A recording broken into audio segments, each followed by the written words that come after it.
Bucarest, 21 de diciembre de 1989.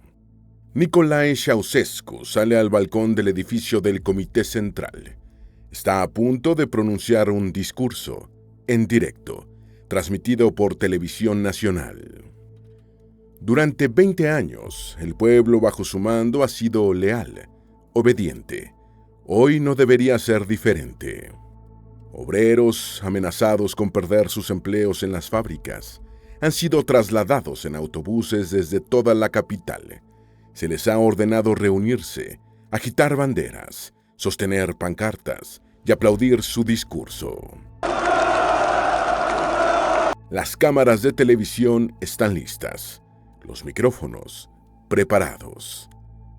Levanta la mano, empieza a hablar. Dragi tovarăși și prieteni, cetățeni ai capitalei României socialiste. Aún no lo sabe, pero este será su último discurso. Tras unos minutos, ocurre algo inesperado. Los aplausos se apagan y entonces, un sonido que Ceausescu nunca ha escuchado antes en su vida. Gritos, luego abucheos, tan fuertes que ahogan su voz. Mira al público, inmóvil, atónito. Algo está saliendo muy mal. Durante décadas, los había oído gritar su nombre, alabarlo como a un salvador. Ahora se ve pequeño, confundido, asustado. La multitud estalla. La cámara se inclina hacia arriba. Un procedimiento estándar en caso de que ocurra algo imprevisto. Ceausescu grita. Alo! Alo! Alo! Alo! Așezați-vă liniștiți! Afirma que se trata de una... Asta e o provocare. Pero en las calles, las protestas ya se extienden. La policía y el ejército abren fuego contra el pueblo. Al amanecer, camiones lavan la sangre del pavimento. Cientos han muerto. 2 décadas antes, su pueblo había aplaudido de verdad, por distanciarse de la Unión Soviética, por acercarse a Occidente, por construir fábricas, por darles viviendas y esperanza. Pero el reformador acabó convirtiéndose en un tirano. Comenzó a llamarse a sí mismo el genio de los Cárpatos. Su esposa, Elena, casi analfabeta, pasó de la noche a la mañana a ser una científica de renombre mundial y la madre de la nación. Sus retratos empezaron a llenar oficinas y aulas por todo el país. Lo que antes parecía un líder audaz se había vuelto un ser despreciable. Fuera de sus palacios, la realidad era devastadora. Mientras los Ceausescu cenaban filetes y caviar, la población se empujaba y pisoteaba por un trozo de comida racionada. Mientras los Ceausescu vivían en palacios de mármol, seda y oro, los rumanos comunes, en invierno, sellaban las ventanas con plástico para que no entrara el viento. Racionaban el agua entre lavar, limpiar y tirar de la cadena, e iluminaban sus pisos por la noche con velas. La policía golpeaba a los ciudadanos. La prohibición del aborto llenó los orfanatos de niños abandonados. Algunos mendigaban en las calles, otros se escondían en las alcantarillas para no morir de frío, y algunos eran vendidos al extranjero por madres desesperadas. A finales de los años 80, los rumanos ya no tenían nada que perder. Al día siguiente, las protestas continúan. Los soldados se niegan a disparar y se unen al pueblo. Los Ceausescu se ven obligados a huir en helicóptero. El 25 de diciembre del año 1989, Nicolae y Elena son capturados y juzgados por un tribunal militar. El juicio dura 55 minutos. Son llevados al exterior, frente a una pared. Décadas de silencio forzado encuentran por fin su voz. En el fuego de 100 balas, al pueblo. Su libertad. Durante la Segunda Guerra Mundial, Rumania es un gran proveedor de trigo, maíz y petróleo.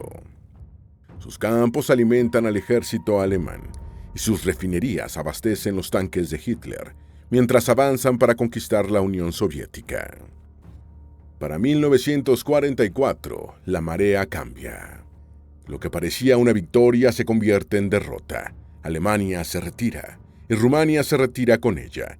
Los soviéticos, en su avance hacia Berlín, ocupan la mayor parte de Europa del Este. Cuando llegan a Rumania, obligan a su rey a rendirse e imponen un régimen comunista títere, leal a Moscú. Los trenes rumanos, antes cargados de petróleo, madera y metales con destino al oeste, hacia Berlín, ahora se dirigen al este, hacia Moscú. A través de los llamados acuerdos Sovrom, Rumania envía materias primas a la Unión Soviética, que a cambio entrega maquinaria industrial obsoleta, vendida a precios varias veces superior a su valor real. Oficialmente, esto se presenta como una cooperación industrial. En la práctica, Rumania simplemente ha cambiado de amo. A comienzos de la década de 1950, un exobrero de fábrica, Georgi Georgievič, consolida el control total del Partido Comunista. Bajo su mando, Rumania adopta el modelo soviético: agricultura colectivizada, empresas nacionalizadas e industrialización acelerada. Georgievič obliga a los campesinos a abandonar sus tierras y trasladarse a las ciudades. Ordena construir fábricas de acero y productos químicos para todo el país y, para proveerlas de mano de obra, las rodea de bloques de apartamentos idénticos, grises, estrechos, con paredes delgadas y mobiliario uniforme. Los pisos se asignan según el número de hijos. Cuanto más numerosa es una familia, mayor es el espacio que recibe, y solo se descuenta entre un 5 y un 8% del salario para pagarlo. La vida se vuelve estructurada. A la gente se le dice qué hacer, y la gente lo hace. Hay poca libertad, salvo la de elegir en qué fábrica trabajar cuando llegan a la edad adulta. Pero para la mayoría de esos ex campesinos, esto ya representa progreso. Tienen electricidad, agua corriente, un salario. Por primera vez, sus hijos pueden estudiar y vivir en una ciudad. A mediados de los años 60, la producción industrial se ha multiplicado varias veces. Rumania es ahora un país casi urbano, en plena transformación. En 1965, Georgievič muere. Su sucesor, un secretario del Partido Comunista casi desconocido, Nicolae Ceausescu, llega al poder. Nacido en la pobreza, Ceausescu es hijo de campesinos, aprendiz de zapatero. Se une a la juventud comunista siendo aún adolescente y ya ha sido encarcelado varias veces por su activismo político. Al principio, Ceausescu sorprende a todos. Habla de independencia y de desarrollo. Promete modernizar Rumania manteniendo a Moscú a distancia. Y, para sorpresa de muchos, cumple su palabra. Cuando en 1968 la Unión Soviética invade Checoslovaquia para aplastar la Primavera de Praga, Ceausescu, frente a cientos de miles de personas en Bucarest, declara: cada nación tiene derecho a decidir su propio camino de desarrollo. Es una condena pública a la Unión Soviética, un líder comunista que se atreve a desafiar a Moscú y sigue con vida. El pueblo lo aclama, Occidente lo admira. Charles de Gaulle lo llama un hombre de coraje. Richard Nixon visita Bucarest en 1969, el primer presidente estadounidense en hacerlo en un país comunista. Poco después, Rumania se une al Fondo Monetario Internacional y al Banco Mundial para obtener préstamos de desarrollo. Por primera vez, bajo Ceausescu, automóviles occidentales, tecnología y crédito ingresan al país. Los jeans y la Coca-Cola empiezan a aparecer en las tiendas, no porque los rumanos puedan permitírselos todavía, sino porque simbolizan una apertura. Las fábricas se expanden. Los salarios aumentan y durante las décadas de 1960 y 1970, los rumanos celebran. En este momento, Ceausescu es percibido como un buen líder, pese a ser comunista, como alguien que trae prosperidad a su nación. Pero bajo esta imagen, algo más comienza a formarse.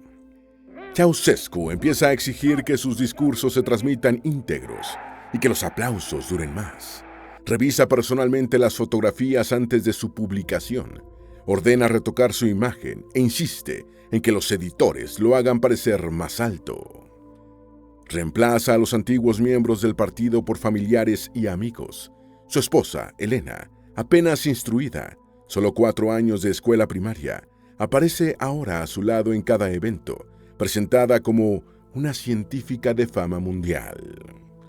Disfruta de las luces del escenario, las orquestas, las ovaciones interminables. Lo que comenzó como un grito de independencia se convierte, lentamente, en un espectáculo, y en 1971, un solo viaje a China y Corea del Norte cambiará a Ceausescu y a Rumania para siempre. En 1971, Nicolae Ceausescu viaja a China y Corea del Norte. Ambos países son comunistas, como Rumania, y los tres comparten una profunda desconfianza hacia la Unión Soviética. Pero hay algo que impacta a Ceausescu de una manera distinta en estas dos naciones. En Pekín, observa a millones de personas coreando el nombre de Mao Zedong, levantando el pequeño libro rojo sobre sus cabezas. En Pyongyang ve el retrato de Kim Il-sung en cada calle, sus estatuas en cada pieza y desfiles que parecen interminables, soldados, obreros y niños marchando con una sincronía perfecta. Ceausescu queda fascinado y en su diario más tarde escribiría: el respeto y la unidad de estas naciones provienen de su amor por su líder. Cuando regresa a Rumania, quiere este mismo amor para sí mismo.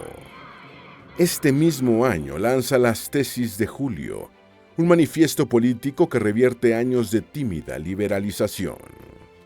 A partir de entonces, ordena que el arte, la literatura, la educación y la ciencia sirvan a la ideología socialista, glorificando al partido, al Estado y, por encima de todo, a él mismo. Satura la radio y la televisión con su imagen. Ordena a la televisión estatal prolongar los aplausos hasta que parezcan interminables. Exige que sus retratos cuelguen en cada oficina, aula y taller de fábrica. Obliga a las escuelas a que los estudiantes memoricen sus discursos como si fueran textos sagrados. Convierte su propio cumpleaños en una festividad nacional. Ordena la emisión de documentales sobre su infancia, sobre su supuesto genio, sobre su visión. Exige ser llamado el genio de los Cárpatos, el Danubio del pensamiento y el héroe de la clase trabajadora. Obliga a los científicos a incluir el nombre de Elena en sus investigaciones e inventos. Ella recibe doctorados que nunca obtuvo y aparece siempre a su lado como la madre de la nación. A fines de los años 70, Nicolae Ceausescu, muy similar a Kim Il-sung, busca proyectar su imagen al mundo entero. Para sostener esa ilusión de grandeza, recurre a Occidente, al Fondo Monetario Internacional, al Banco Mundial y a bancos privados occidentales, solicitando miles de millones de dólares en créditos para modernizar Rumania. Pero en lugar de invertir en productividad, construye monumentos. Bajo su plan de sistematización, Ceausescu decide rediseñar el país por completo. Ordena la demolición de pueblos enteros para dar paso a sus nuevas ciudades socialistas. La destrucción es tan extensa que la población comienza a llamar a las zonas arrasadas Ceausima, una mezcla entre Ceausescu e Hiroshima, comparando sus demoliciones con los bombardeos nucleares de la Segunda Guerra Mundial. Cuando las iglesias se interponen en su camino, y son muchas, ordena destruirlas. Pero algunos ingenieros, desesperados ante la idea de ver siglos de historia rumana borrados, suplican buscar alternativas. Uno de ellos, Eugenio Iordachescu, uno de los ingenieros más destacados del país, en este momento, le propone directamente a Ceausescu: ¿y si, en lugar de destruir estos edificios, los elevamos y los desplazamos intactos sobre rieles? Por descabellada que suene la idea, funciona, y Ceausescu la acepta. Decenas de iglesias son salvadas, no porque él quisiera preservarlas, sino porque sus ingenieros encontraron una forma de cumplir su visión sin obedecerla por completo. En otros casos, cuando mover las iglesias resultaba imposible, ordena construir bloques de viviendas más altos a su alrededor, ocultándolas por completo de la vista pública. En 1977, un gran terremoto sacude Bucarest. Mueren casi 2.000 personas. Para Nicolae Ceausescu, la tragedia se convierte en una oportunidad. En lugar de reconstruir las viviendas destruidas, aprovecha el desastre para rediseñar la capital según su propia visión. Ordena retirar los escombros y construir un nuevo centro monumental, el Centrul Civic. En su núcleo, manda a erigir su obra más ambiciosa, la Casa del Pueblo, hoy el edificio más pesado del mundo y el segundo edificio administrativo más grande del planeta, solo por detrás del Pentágono en Estados Unidos. Ceausescu supervisa personalmente el proyecto. Para darle espacio, ordena demoler una quinta parte del centro de Bucarest, 9.000 viviendas, 26 iglesias y decenas de calles históricas. Asigna 700 arquitectos y 20.000 obreros para levantarlo con 1.000.000 de metros cúbicos de mármol, un coloso de 365.000 metros cuadrados, con 1.100 habitaciones, mayor en volumen que la Gran Pirámide de Giza, en Egipto. Ceausescu lo presenta como el nuevo corazón socialista de Rumania. Mientras tanto, Elena Ceausescu interviene en cada gran proyecto. Cuando los ingenieros proponen construir una estación de metro bajo la plaza de la universidad, el cruce más transitado de la ciudad, para facilitar el acceso de los estudiantes, ella descarta la idea de inmediato, declarando: que caminen. Su desprecio por los intelectuales, especialmente por quienes pueden obtener títulos reales, es abierto. Estudiantes, profesores, médicos, los considera enemigos potenciales, porque son los primeros en cuestionar y, por tanto, los más difíciles de controlar. Pero una vez más, los ingenieros actúan por su cuenta. Conscientes de que la estación de metro sería necesaria algún día, diseñan y construyen en secreto la estación de la universidad, oculta bajo capas de hormigón, camuflada como túneles de servicio, a la espera de poder abrirla en tiempos más libres. Sin embargo, las señales de la necesidad extrema de control de Nicolae Ceausescu habían aparecido mucho antes.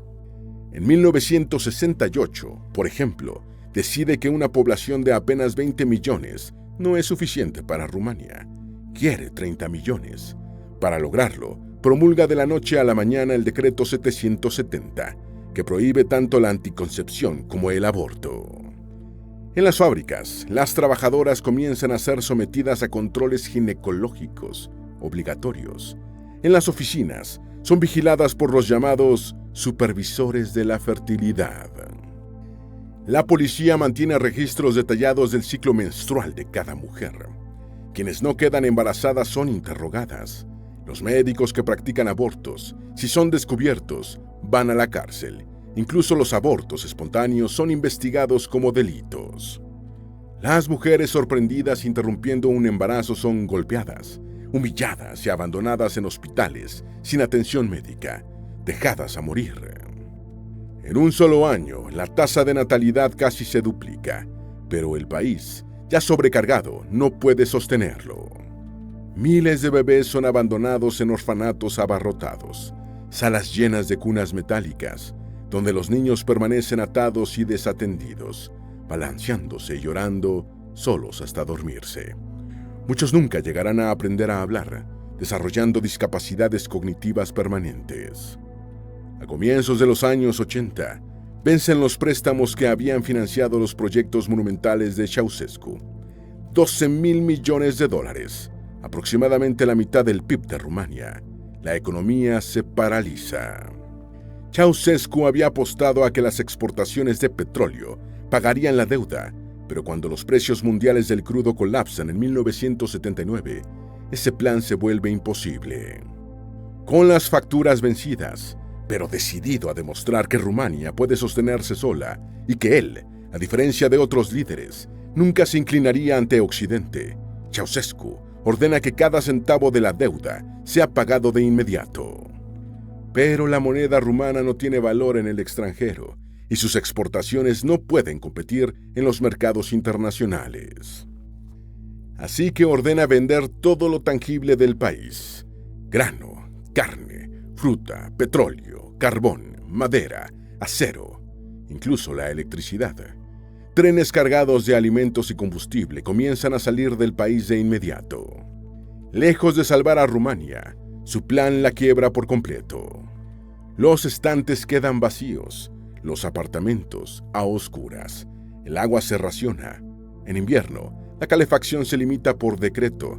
Ningún piso puede superar los 10 o 12 grados centígrados. En los hospitales, la temperatura desciende hasta los 5 grados.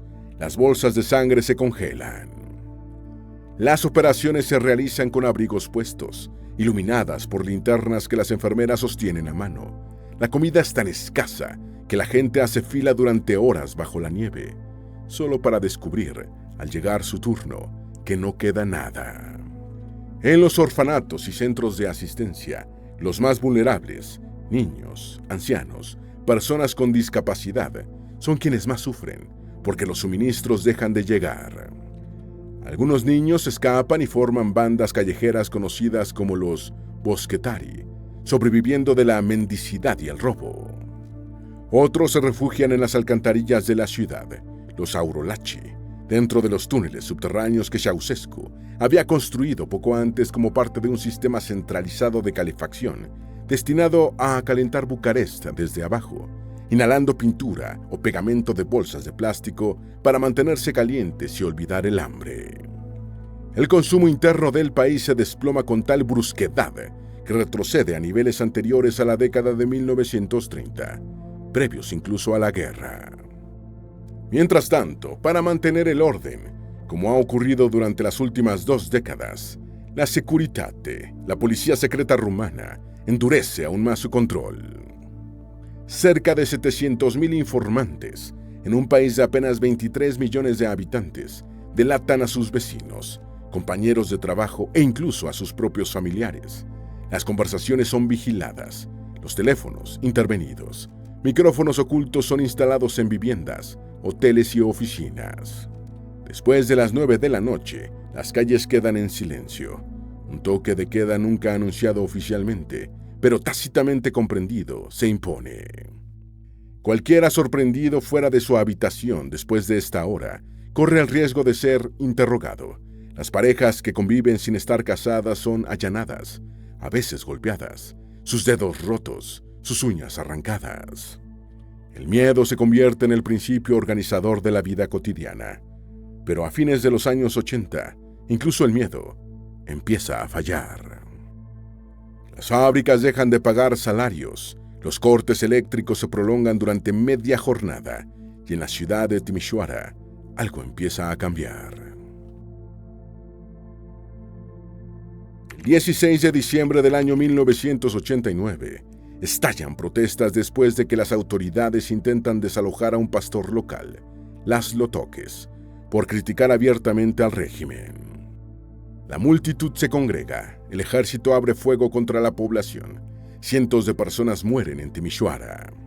Nicolae Ceausescu denuncia los disturbios por televisión nacional como simples actos de vandalismo, pero ya nadie le cree. În ultimele zile la Timișoara, în zilele de 16 și 17 decembrie, câteva grupuri de elemente huliganice au organizat o serie de manifestări și incidente, distrugând și jefuind o serie de clădiri. En cuestión de días, las manifestaciones se extienden por todo el país. Los obreros abandonan las fábricas. Los estudiantes inundan las calles gritando: ¡Abajo Ceausescu! El 21 de diciembre, Ceausescu decide dirigirse a la nación desde el balcón del edificio del Comité Central, en el que será su último discurso. Con el país al borde del colapso, intenta comprar la paz por última vez. Anuncia un aumento salarial del 200 lei para los trabajadores. Începând de la 1 ianuarie să majorăm în cursul anului viitor retribuția minimă de la 2.000 la 2200 lei. Y de 100 lei para los jubilados. Am hotărât să majorăm pensiile minime de la 800 la 900 lei. Un incremento general del 10% en los salarios. Es el gesto desesperado de un hombre que aún cree que puede comprar a su pueblo. Pero a nadie le importa. Al día siguiente, el caos vuelve a Bucarest. Nicolae y Elena Ceausescu huyen en helicóptero desde la azotea del edificio del Comité Central. Su huida, sin embargo, dura poco. El ejército se coloca junto a su helicóptero y transmite por radio: ya no están autorizados a volar, aterricen o derribaremos el helicóptero. Forzados a descender, aterrizan cerca de Târgoviște, donde son capturados y trasladados a una guarnición militar. Durante 3 días, la pareja que había gobernado a más de 20 millones de personas es retenida en una habitación sin calefacción, custodiada por soldados de la mitad de su edad, el mismo ejército que hasta hacía poco les rendía honores. El 25 de diciembre de 1989, en plena Navidad, símbolo del renacimiento de una nación, el anciano y su esposa, que durante años decidieron quién vivía y quién moría, quién comía y quién pasaba hambre, ahora tiemblan ante unos pocos oficiales y una cámara que registra sus últimos momentos. Algunos soldados discuten cómo ejecutarlos, otros dudan, unos pocos dan un paso al frente y, de forma intimidante, intentan atarle las manos. La pareja se niega a morir por separado, exige morir junta, con un tono desafiante, o quizás simplemente incapaz de aceptar que todo ya ha terminado. El tribunal concede este último deseo: morir juntos. Minutos después, los conducen al exterior, sobre la nieve, frente a un muro. Elena lanza insultos. Nicolae tararea la Internacional, el himno de la revolución comunista que devoró al país, a él y a su esposa. Una ráfaga de disparos. Silencio. 2 cuerpos frágiles caen al suelo. Las mismas voces que una vez comandaron una nación, ahora han enmudecido. Un médico se arrodilla y les toma el pulso. Todo ha terminado. En 1990, tras su ejecución, la economía rumana colapsa, el PIB nominal de Rumania cae, y vuelve a caer al año siguiente, y otra vez al siguiente. Durante una década, las fábricas continúan cerrando. Las condiciones económicas empeoran de forma drástica y solo comienzan a recuperarse hacia 2003. Sin embargo, en los años posteriores, fragmentos de informes clasificados y testimonios procedentes del interior del ejército empiezan a salir a la luz. Fue realmente una revolución popular. El levantamiento de Timișoara comenzó de manera espontánea, de eso no hay dudas, pero la velocidad con la que se propagó por todo el país fue anómala. La Securitate, la policía hasta entonces omnipresente, de pronto no hizo nada.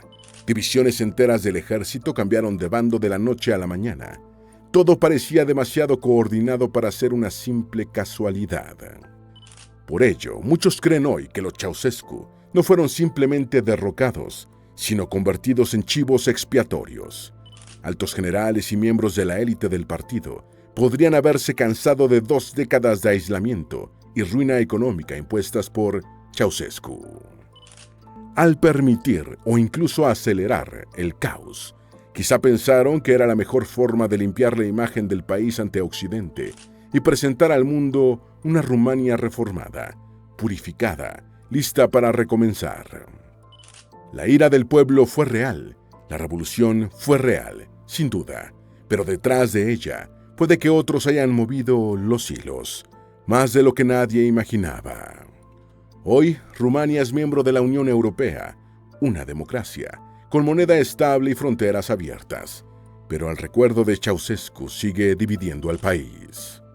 Para algunos rumanos, especialmente quienes vivieron aquellos años, su muerte fue un error terrible. Para otros, un dolor necesario antes del verdadero crecimiento.